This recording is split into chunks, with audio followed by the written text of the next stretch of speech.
Hello, my name is Jimmy, and this is the 2022 Hyundai Kona N-line. It's one of 5 gasoline-burning SUVs you can get from the automaker. This being the N-line, it's kind of the sporty variant of the Kona. With body-colored fender flares and a turbo motor under the hood, it's actually kind of spunky. This is kind of like a mild hatchback. Well, yes, it is technically an SUV, and we can see that with the tinted rear windows and slightly lifted ride height. Yes, it has all-wheel drive, but I don't really suspect anyone's going to be taking this out to like any sort of off-road trails by any means. The Kona itself was introduced back in 2018, and there was a small refresh in 2021. The smile on the front end is certainly wider than before, and for this specific model that we have here, because it has the ultimate package, we also get these LED headlamps, which I personally do like. There's also an auto high beam function, which is actually a really nice feature if you tend to drive in the dark. As it is an N-line, we got the more aggressive front bumper as well. I mean, it looks really good up front, and on the side, we got 18-inch wheels, and they have quite a bit of nooks and crannies in them, so washing them might be a little bit more difficult. We get the black roof rails on the top, the black mirrors on the side, and there's also a side sill to enhance that sportier flair. And then out back, we get this little trim piece up here with the roof spoiler, LED taillights. It's actually a pretty good looking vehicle, and I really like this faux diffuser look that you have on the bottom. I mean, it absolutely does nothing, but it looks good. Overall, the Kona's definitely stepped up a little bit. Comparing to the Kona of, well, the 2018 generation, this definitely looks spunky. Let's take a quick peek inside here. Unfortunately, it doesn't have an automatic tailgate, so you can't like kick underneath or anything. You do have to lift it yourself, which, I mean, for such a small hatch, it's really not a big problem. Inside we find 19 cubic feet, which honestly isn't too bad. There's one grocery hook on the left. The floor itself can fold down as a lower tier if you want. And of course, there's a spare underneath that.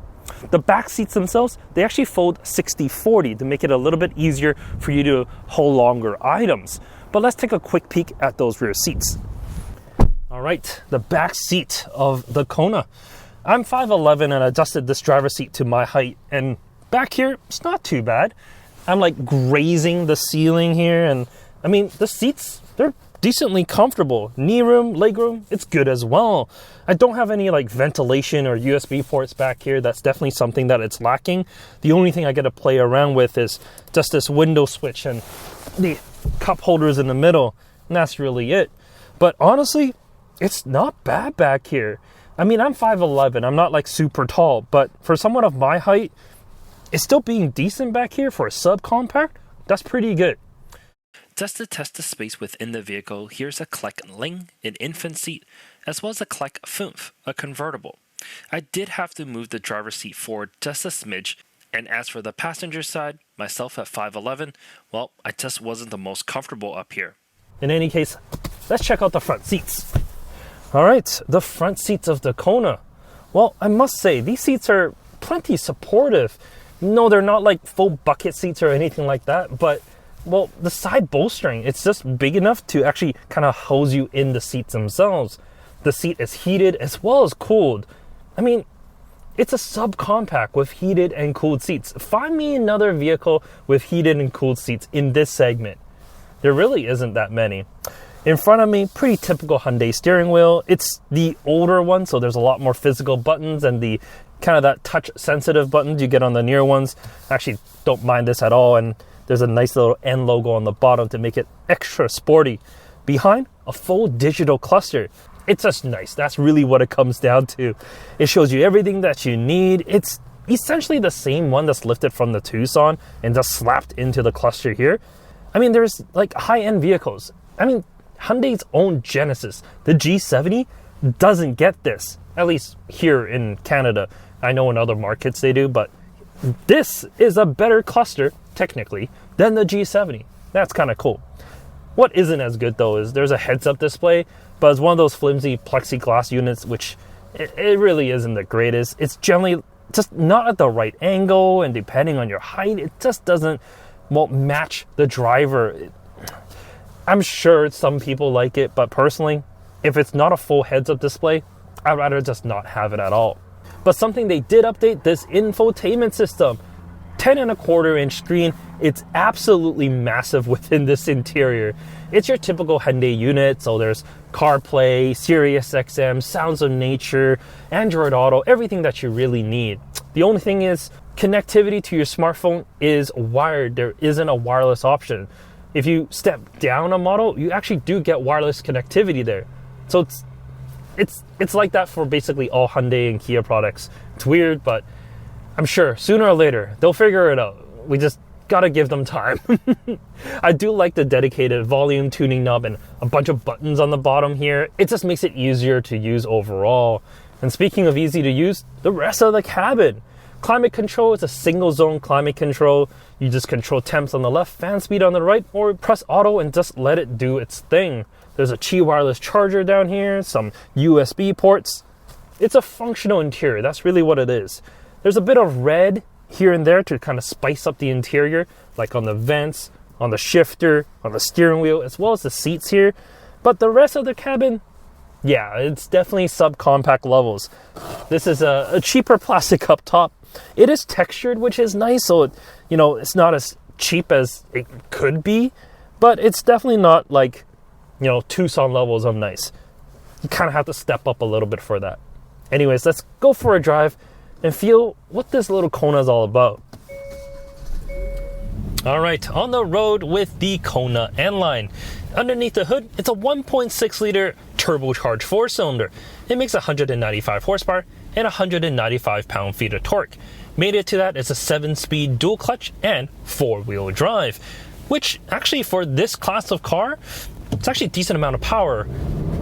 Acceleration isn't bad when you are just dipping into the throttle itself, but the problem with this car, well, it's when you need to absolutely floor it. So you're driving along.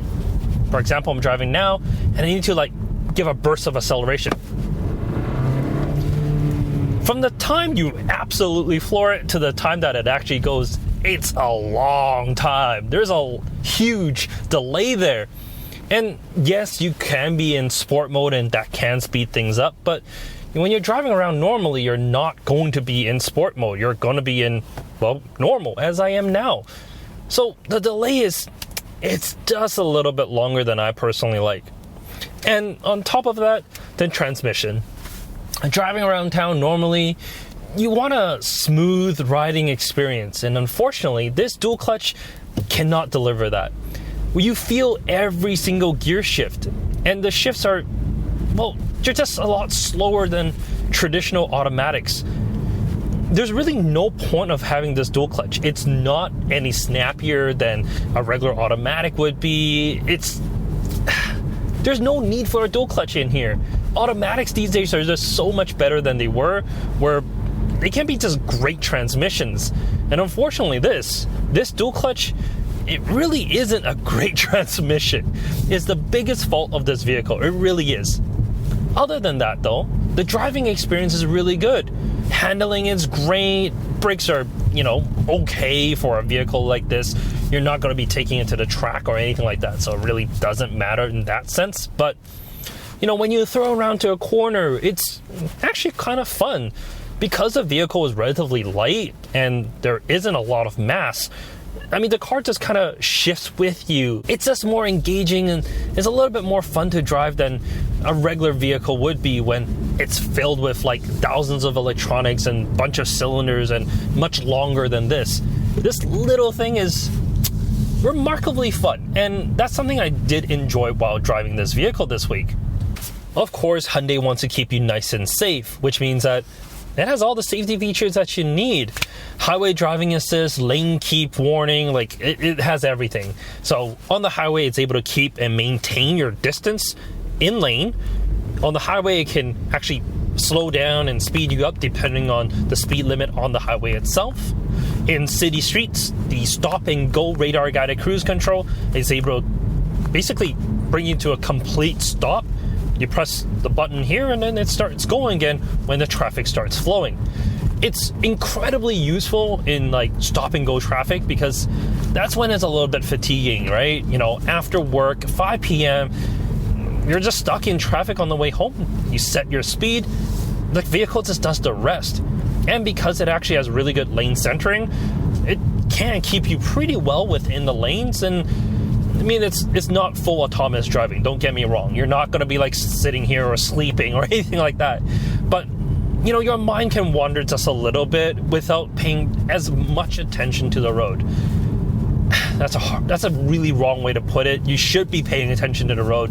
But in those cases where you just can't, or you fail to, you know, see all the signs and whatnot, the vehicle's, you know, it's able to save you a little bit. It's able to take control of that.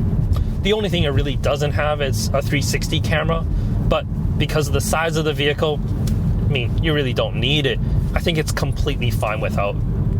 Overall, the Kona is a great little car. It's fun to toss around, and the 1.6 turbo delivers plenty of power in this platform.